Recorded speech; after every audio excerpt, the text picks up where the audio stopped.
আজ সাকিব মিরাজ রিশাদের একটি গুরুত্বপূর্ণ ম্যাচ। এই ম্যাচ জিতলেই লাহোর উঠে যাবে পিএসএলের ফাইনালে। প্রত্যেকবারের মতোই লাহোরের মালিক গতকাল ম্যাচের শেষে সবাইকে প্রশংসায়িত করেন এবং সেই প্রশংসায়িত করেন সাকিব আল হাসানকেও। প্রথমে তিনি শাহিন আফ্রিদিকে গুরুত্বপূর্ণ উইকেট নেওয়ার জন্য প্রশংসা করেন, কিন্তু শাহিন আফ্রিদি বলে উঠলেন, না, আমি গুরুত্বপূর্ণ উইকেটটি নেই, গুরুত্বপূর্ণ উইকেট নিয়েছে সাকিব আল হাসান।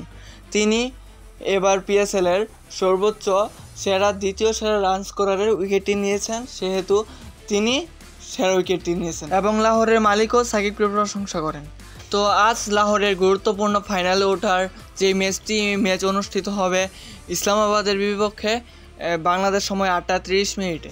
আর এখানে নিশ্চিত হয়ে বলাই যায় যে সাকিব যে একাদশে থাকবেন, এবং আপনার মতামত কমেন্ট বক্সে জানিয়ে দিবেন যে মিরাজ রিশাদ কি একাদশে থাকবেন নাকি না।